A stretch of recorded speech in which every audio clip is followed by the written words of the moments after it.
Hello guys, myself Shubham Agarwal from team Ashish. तो अब अपन आ गए अपनी नेक्स्ट वीडियो पे थैलेसेमियास। ठीक है, इस पे भी शॉर्ट नोट आ सकता है, तो फटाफट से देखते हैं। तो थैलेसेमिया का दूसरा नाम अगर बोले कोई कि कूलीज एनीमिया क्या होता है, तो वो भी थैलेस एनीमिया होता है। ठीक है, कूलीज एनीमिया ये साइंटिस्ट के नाम के ऊपर बेस्ड है। ठीक है, थैलेस जो वर्ड है उसका मतलब होता है सी।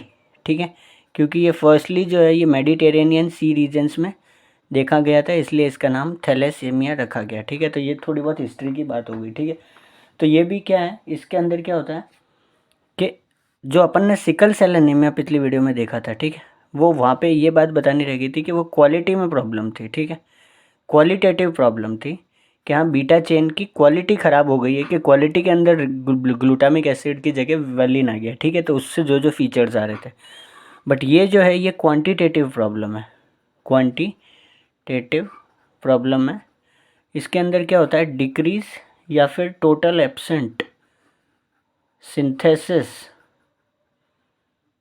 ऑफ आइदर या तो अल्फ़ा चेन्स या बीटा चेन्स। हीमोग्लोबिन में अल्फ़ा और बीटा चेन्स होती है ना, अल्फ़ा टू बीटा टू होता है ना, तो या तो क्या होता है डिक्रीज हो जाती है या total absent synthesis of alpha और बीटा चेन्स हो जाता है। ठीक है, इसके अंदर और अल्फ़ा चेन का सिंथेसिस अगर डिक्रीज या एब्सेंट हो गया तो उनको बोलते हैं अल्फ़ा थैलेसेमिया, और बीटा का हो गया तो उसको बोलते हैं बीटा थैलेसेमिया। ठीक है, तो ये दो टाइप्स होते हैं इसके। ठीक है, इसमें क्या जेनेटिक डिफेक्ट्स होते हैं, वो अपन आप आगे बहुत अच्छे से पढ़ेंगे। तो जेनेटिक डिफेक्ट्स कहाँ कहाँ पे हो सकते हैं, तो बहुत जगह हो सकते हैं, जैसे कि आरएनए स्प्लाइसिंग होती है।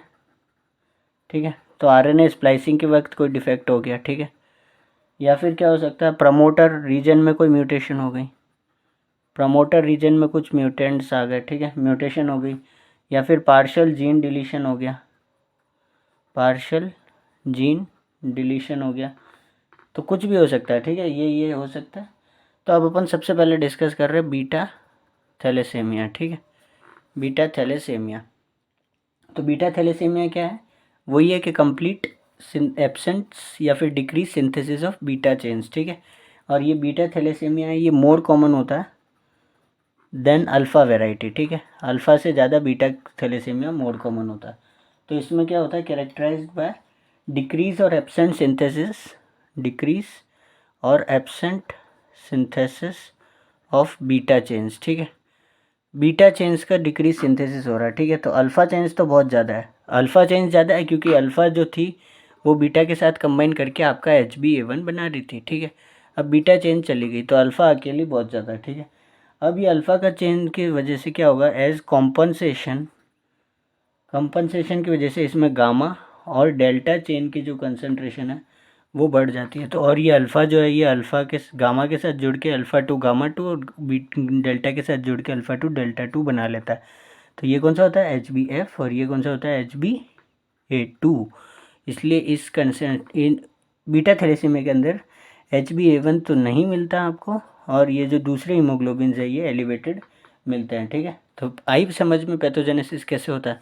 तो ये भी अब दो टाइप का होता है, एक होता है बीटा थैलेसेमिया मेजर, ठीक है, और एक होता है आपका बीटा थैलेसेमिया माइनर। ठीक है, अगर अपन जीन वीन पे इतना नहीं जा रहे कि ये बीटा क्रोमोसोम, बीटा चेन का जो जीन होता है वो क्रोमोसोम 11 पे प्रेजेंट होता है। ठीक है, वो अगर अपन बात करें तो इसमें क्या होता है, defect in single gene, defect in, इसमें क्या होता है क्रोमोसोम्स 11 पे इसका जीन प्रेजेंट होता है और इसके दो एलील्स होते हैं। ठीक है, अब अगर अपन बात करें तो इसमें जो होता है डिफेक्ट इन सिंगल जीन होता है, ये हेट्रोजाइगस है, और इसकी वजह से क्या क्या कंडीशन होगी कि HbA तो है वो कम हो जाएगा आपका, और जो है जॉन्डिस देखने को मिल सकता है, और HbF बढ़ा हुआ होगा और HbA2 बढ़ा हुआ होगा। ठीक है, पर ये माइल्ड कंडीशन है, इसको अपन बोलते हैं ट्रेट। ठीक है, थैलेसीमिया ट्रेट भी बोल सकते हैं इसको, बीटा थैलेसीमिया माइनर। मेजर के अंदर क्या है कि डिफेक्ट है, बोथ जीन्स के अंदर डिफेक्ट है, दोनों जीन्स के अंदर डिफेक्ट है, होमोजाइगस कंडीशन है ये। ठीक है, और इसकी वजह से क्या होता है आपका कि या तो बिल्कुल ही चेंज नहीं होती, ठीक है, या तो बहुत कम होती है, या फिर no beta chains are present, और इसकी वजह से जो होता है आपका हीमोग्लोबिन A1 जो है वो बहुत ज़्यादा कम होता है, और कंपनसेटरी मैकेनिज्म के बारे में मैंने आपको बताया ऊपर कि HbF बढ़ जाता है और HbA2 बढ़ जाता है। ठीक है, तो क्लिनिकल फीचर्स क्या क्या आते हैं इसके अंदर, क्लिनिकल फीचर्स की अगर अपन बात करें तो अनीमिया तो ये है ही, एक्सेसिव डिस्ट्रक्शन होगा आरबीसी का तो जॉन्डिस देखने को मिलेगा, ठीक है। अब हिपैटोमेगैली देखने को मिलेगी इसमें, हिपैटोमेगैली, क्योंकि जो है लीवर के अंदर आपकी हिमेटोपोइसिस स्टार्ट हो जाएगी, हिमेटोपोइसिस स्टार्ट हो जाएगी। अनेमिया है तो बोन मैरो और लीवर इनों को तो क्या स्टिमुलस जाएगा कि भाई ब्लड की कमी है और ब्लड बहुत ज़्यादा, हिमेटोपोइसिस कराओ और ब्लड बनाओ, ठीक है। तो हिपैटोमेगैली देखने को मिलती है, स्प्लीनोमेगैली देखने को मिलती है। और अपन नॉर्मल अगर आपने एरिथ्रोपोइसिस देखा तो कहाँ पे होती है, बोन मैरो पे, पर इसमें जो है एक्स्ट्रा मेडुलरी हिमेटोपोइसिस देखने को मिलती है, सॉरी, एक्स्ट्रा मेडुलरी हिमेटोपोइसिस देखने को मिलती है। और इसके वजह से क्या क्या होता है, जो बोन्स होते हैं वो हिमेटोपोइसिस स्टार्ट कर देते हैं, तो फ्रंटल बॉसिंग, ठीक है, मैक्सिलरी ओवरग्रोथ हो जाती है, मैक्सिलरी ओवरग्रोथ हो जाती है। और hair on end appearance on X ray skull, ठीक है। और इनका कैरेक्टरिस्टिक फेस होता है जिसको अपन बोलते हैं चिपमंक फेसिस चाइल्ड का होता है। और ये किसकी वजह से हुआ, due to extra haematopoiesis in bones जो होता है उसकी वजह से ये डिफॉर्मिटीज़ देखने को मिलती है। बोन्स के अंदर जो हिमेटोपोइसिस स्टार्ट हो गया उसकी वजह से ये डिफॉर्मिटी देखने को मिल रही है आपको, फ्रंटल बॉसिंग, मैक्सिलरी ओवरग्रोथ और hair on end appearance of skull, ठीक है।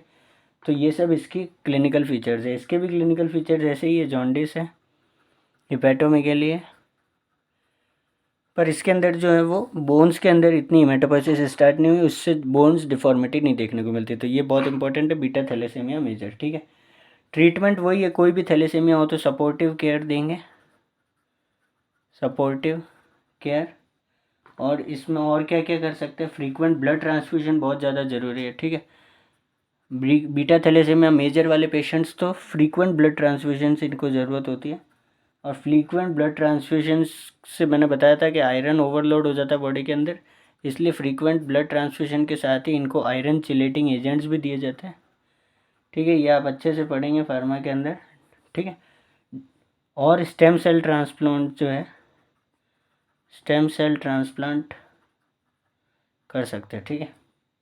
अब अपन देखते हैं अल्फ़ा थैलेसेमिया। बीटा में बस इतना ध्यान रखना है, बीटा की चेन कम बन रही है, कंपनसेशन के कारण गामा और डेल्टा चेन बढ़ रही है, उसके कारण HbF बढ़ रहा है, HbA2 बढ़ रहा है। मेजर में दोनों जीन्स का डिफेक्ट है, होमोजाइगस है, इसमें हेट्रोजाइगस है, बाकी कंडीशन सबकी सेम है, बस ये बहुत ज़्यादा सीवियर है और ये लेस सीवियर है, ठीक है। क्लिनिकल फीचर्स और वो सब लिखना है, ठीक है। तो अब अपन आते हैं अल्फ़ा थैलेसेमिया पे।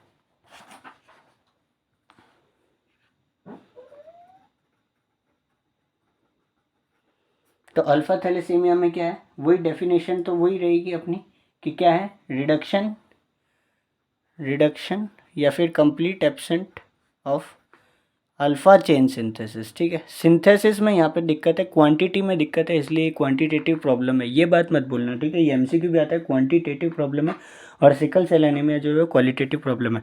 तो अब इसके क्या होते हैं, दो जीन्स होते हैं ऑन क्रोमोजोम 16, उसके थे क्रोमोजोम 11 पे, और अल्फ़ा थैलेसीमिया के होते हैं क्रोमोजोम 16 के ऊपर, और वो कोड करते हैं फॉर अल्फ़ा ग्लोबिन जीन, ठीक है।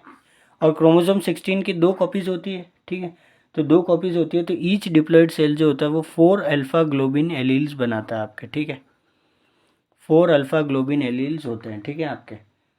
तो अब अपन बात करें तो मान लो कुछ भी हो सकता है कंडीशन, माइल्ड मॉडरेट सीवियर, बहुत कुछ भी हो सकता है। तो इसके अंदर अगर डिलीशन हो गया, इसके अंदर डिलीशन होगा चेंज का, और जो बीटा थैलेसीमिया था उसमें म्यूटेशन वो होगा, ठीक है।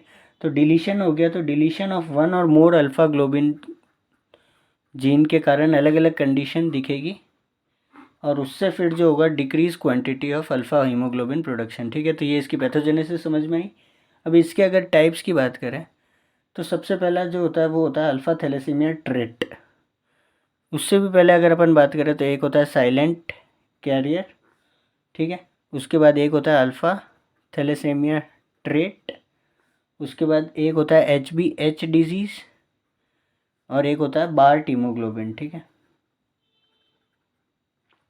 ठीक है, जिसको अपन बोलते हैं हाइड्रोप्स फीटलिस, ठीक है। तो ये चार कंडीशन होती है, silent carrier, alpha thalassaemia trait, HBS disease और बार्ट, और सीवियरिटी ऐसे बढ़ रही है, ठीक है।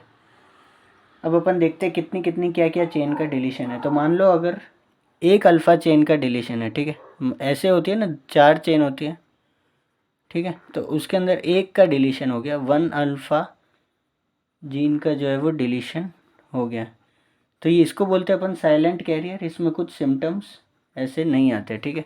तो इसमें कैसा प्रोफाइल रहेगी हीमोग्लोबिन की, हीमोग्लोबिन की कैसी प्रोफाइल रहेगी, या एक तो नॉर्मल है और खाली एक में डिफेक्ट है, ठीक है। तो अल्फ़ा की 2 चेन होती है, ये नॉर्मल है और यहाँ पे अल्फ़ा है, इधर दिक्कत आ गई, ठीक है। अल्फ़ा थैलेसीमिया ट्रेट, ट्रेट के अंदर क्या होता है, आपके 2 चेन का डिलीशन हो जाता है, 2 चेन का डिलीशन हो जाता है। तो इसमें मान लो या तो ये गई या फिर ये गई या ये गई, ठीक है, 2 क्राइटेरिया हो सकते हैं। तो इसको अपन बोलते हैं अल्फ़ा थैलेसीमिया ट्रेट, और इसमें जो होता है माइल्ड एनीमिया देखने को मिलता है। तो इसमें क्या कंडीशन हो सकती है, या तो ऐसी हो सकती है या फिर ऐसी हो सकती है, ठीक है। ये क्रोमोसोम है, तो ये 2 पेयर ऑफ क्रोमोसोम होते हैं ना, तो उस वाला ये कंसेप्ट है, ठीक है। HBH डिजीज़ की अगर अपन बात करें तो HBH डिजीज़ में 3 जीन का डिलीशन है, ठीक है। बस ध्यान से करना है, 1 जीन का डिलीशन, 2 का डिलीशन, 3 का डिलीशन, 4 का डिलीशन, इसलिए मैंने ऐसे लाइन से लिखा। अब इसमें 3 चेन का डिलीशन है, तो डिक्रीज्ड अल्फ़ा चेन सिंथेसिस बहुत ज़्यादा हो जाएगी, डिक्रीज्ड, और उससे क्या होगी फिर एक्सेस बीटा ग्लोबिन चेन जो होगी वो बाइंड टू फॉर्म टेट्रामर बना लेती है, वो β4 टेट्रामर, ठीक है, β4 टेट्रामर, और इसी हीमोग्लोबिन को अपन बोलते हैं HBH, ठीक है। और ये अनस्टेबल हीमोग्लोबिन है, इसमें होगा मॉडरेट एनीमिया, मॉडरेट एनीमिया। और थैलेसीमिया कौन सा होता है, माइक्रोसाइटिक हाइपोक्रोमिक एनीमिया, ठीक है, कौन सा होता है, माइक्रोसाइटिक हाइपोक्रोमिक एनीमिया, ठीक है।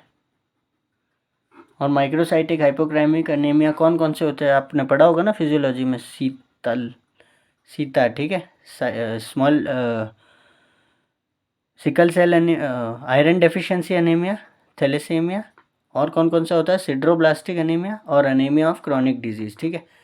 और अगर अपन बात करें कि 4 जीन का डिलीशन हो गया, 4 चेन, चारों चेन जो है वो नहीं बन पा रही, alpha 1, alpha 2, alpha 3, alpha 4, complete absence of alpha chain synthesis हो गया इसके अंदर, और कंप्लीट एब्सेंस हो गया, तो इसमें फिर जो होगा क्या होगा, हाइड्रोप्स फिटलिस बोलते हैं इसको कंडीशन को, जो है इसके अंदर बिल्कुल अल्फ़ा ग्लोबिन नहीं होगा चेन।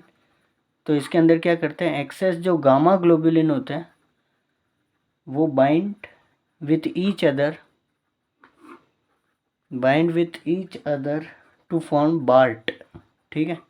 हीमोग्लोबिन बार्ट बना लेता है, ये γ4 के टेट्रामर बन जाते हैं, और इससे सीवियर हाइपोक्सिया हो जाता है। They prevent release of oxygen to tissue, और इससे क्या होता है कि फीटल की डेथ हो जाती है बर्थ होते ही, ठीक है। ये पर्सन सर्वाइव ही नहीं करता, इसमें चारों चेन अल्फ़ा की डिफेक्टिव है, ठीक है। तो इसको बोलते हैं हाइड्रोप्स फिटलिस, और एक्सट्रीमली फैटल कंडीशन है ये, ठीक है। और अगर अपन इस लैब डायग्नोसिस ओवरऑल थैलेसीमिया की जनरली लैब डायग्नोसिस की बात करें तो वही ये इलेक्ट्रोफोरेसिस कर सकते हैं जो अपन ने सिकल सेल एनीमिया के लिए करी थी, ठीक है। और क्या कर सकते हैं, हाई परफॉर्मेंस लिक्विड क्रोमेटोग्राफी भी कर सकते हैं, इससे क्वालिटी का पता चल जाएगा है कि नहीं डिफेक्ट, और इससे क्वांटिटी का पता चल जाएगा, ठीक है। और कंडीशन क्या क्या होगी, इसके HbA कम हो जाएगा, ठीक है, और कंपनसेटरी HbF बढ़ जाएगा और HbA2 बढ़ जाएगा, ठीक है। तो ये लैब डायग्नोसिस है। ट्रीटमेंट वही बताया, सपोर्टिव ट्रीटमेंट देंगे, फ्रीक्वेंट ब्लड ट्रांसफ्यूजन देंगे, ब्लड ट्रांसफ्यूजन के अंदर आयरन ओवरलोड हो सकता है इसलिए आयरन चिलेटिंग एजेंट साथ में देंगे, और स्टेम सेल ट्रांसप्लांटेशन ट्राई किया जा रहा है आजकल, ठीक है। तो ये था आपका थैलेसीमिया, बहुत आसान ही था, वैसे कुछ नहीं था इसके अंदर, और फिजियोलॉजी में आप सबने पढ़ रखा है ये, ठीक है। तो ये अपना हीम मेटाबॉलिज्म कंप्लीट होता है ये वीडियो के साथ, ठीक है। अब अपन नेक्स्ट क्या स्टार्ट करेंगे वो आप बता देना मुझे, ठीक है। तो मिलते हैं अगली वीडियो में, जब तक के लिए जय हिंद जय भारत।